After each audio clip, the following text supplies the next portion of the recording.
Hey everyone, I'm Rob and welcome to the test drive. Today we're going to talk about everything that's wrong with my E85 generation 2006 BMW Z4 at 100,000 miles. Now, for those of you who may not know, I actually purchased this car about 14 months ago. I purchased it in March of 2018. It had 90,000 miles on it at the time, and now I have over 101,000 miles on it. So I've driven this car quite a lot for what it is, and for somebody who lives in New York and can't really drive a rear-wheel drive convertible that much in the winter. This is such a fun car to drive. I've had such a great time owning it, and I don't have any plans of selling it anytime soon, even though I did buy the 440i about 2 weeks ago. I am definitely planning on keeping this car for quite a while and getting a lot more miles out of it. It's also 77 degrees today.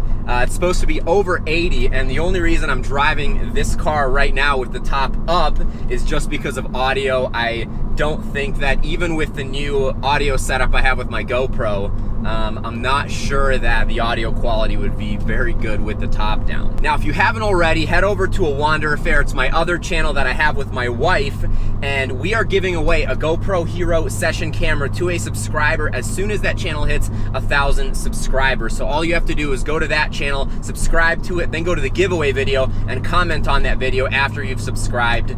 And I'm gonna link everything above in the cards and below in the description with all the instructions. So before you do anything else, make sure you head over there and join the giveaway. I will say that my experience in owning the Z4 has been a really good one. I haven't had very many issues with it, but you never know with an old car, and especially an older BMW. There's plenty that could go wrong, and when it does, it's usually pretty costly to fix. The first couple issues that I had with this car were purely cosmetic.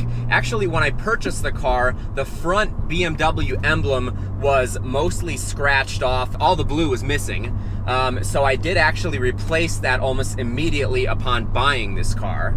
I got my BMW dealer to put a new one in. I think it was maybe 40 or 50 bucks. And it just completed the front, made it look so much better. But then over my first winter with this car, the BMW emblem on the side turning indicator on the left actually came off. It was like a printed film, basically, that's over top of the actual turning indicator, and that film just came completely off. It just ripped off one day. So I went again to my BMW dealer, and they just completely replaced the cap for the turning indicator, and again, I think that was like around 50 bucks.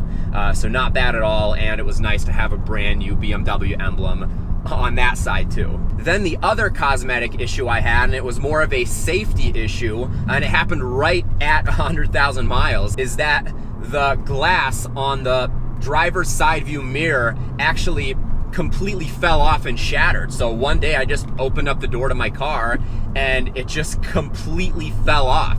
So what I did for that, I actually went online on, I believe, partsgeek.com, and I just ordered new glass for it. It was maybe 12 bucks. It came with some adhesive as well, although I went out to Value, which is like a kind of like a Lowe's, I guess, in New York, and I got some stronger adhesive tape and actually used that to attach the new glass, and that worked perfectly, and I haven't had an issue with it since. But then once I hit 100,000 miles is when all of the mechanical issues started with this car. So I brought my car into the dealership because the low coolant light came on, and you know, I went in and they just added some coolant, no big deal.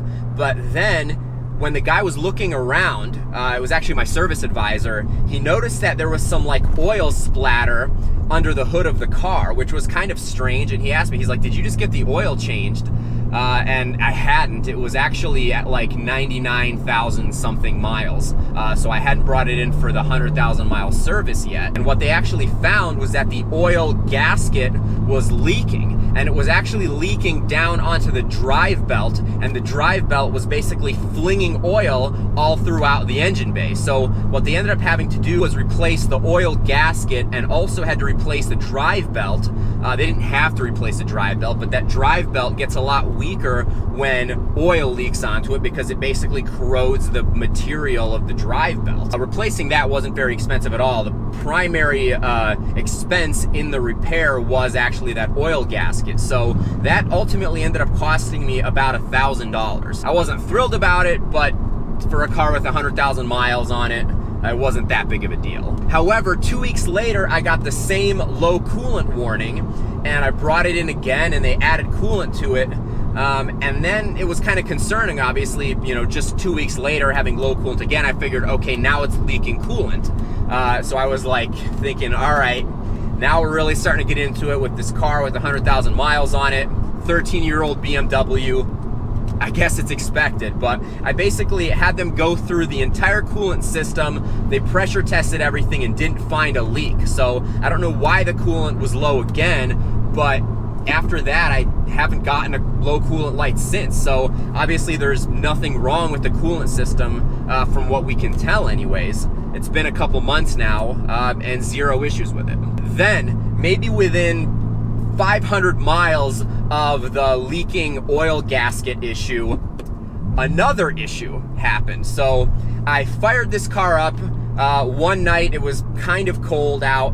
I actually had driven this car to the airport. I had just come back from a trip. And as soon as I started the car, the thing was shaking unbelievably. It was an obvious misfire, and it didn't go away. I mean, it was really bad. So basically, I was at the airport, it was late at night, and I actually limped the car to the dealership and left it there overnight, and then brought them the keys that morning so they could get the car in and figure out what was wrong with it. So my thought with the misfire was that it was going to be plugs and coils, which I think typically get replaced around 100,000 miles anyways, and we actually determined that the plugs and coils that were in this car were the original plugs and coils, and this is a 13-year-old car. So it was about time for those to be replaced anyways. I had to replace all 6 of them, even though only one cylinder was misfiring, and they moved the plug and the coil to another cylinder, and as they kept moving it around, the misfire followed that, so they knew obviously that was the problem. I just had them replace all 6 sets because just to replace one with the labor would have been around $550, so I ended up paying about $1,000 to replace all of them, which was well worth it, and it really needed to be done anyways. And I know there's people that are gonna say that, you know, you can DIY that and all of that, and that's great. I'm just not a mechanic, and honestly, I really like the convenience of just bringing it to my BMW dealer, getting a loaner, not even having to think about it. And my dealership is really, really awesome to work with. I don't mind paying a little bit more, or sometimes it's significantly more. I mean, I guess tires and brakes, I would prefer not to bring to them, but definitely anything engine related, 100%. I'd rather have them do it because I know that it's gonna get done right, and they always take great care of me anyway. So after $2,000 in under the hood repairs, I figured that I'm in the clear, we're good to go, this car is gonna be all set for summer.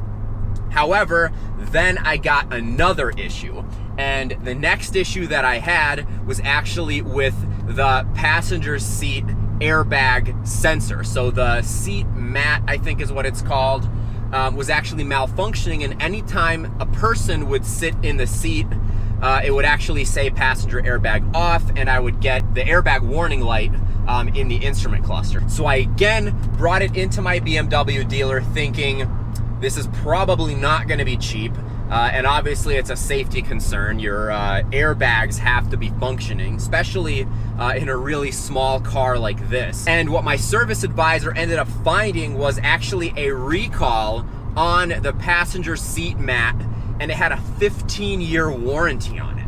And that was absolutely amazing because it ended up costing me nothing. So that was awesome. They replaced it. They needed to order the parts, obviously, but they replaced it free of charge. And then I was off and running, and no issues since. I've driven it over 1,000 miles since that issue. That was the last issue that I had. And this car has been absolutely perfect. It's so fun to drive, and it's all ready for summer. Overall, my experience with my E85 generation manual 2006 BMW Z4 has been really good. I mean, for having over 100,000 miles on it, this car is basically flawless, and it is so much fun to drive.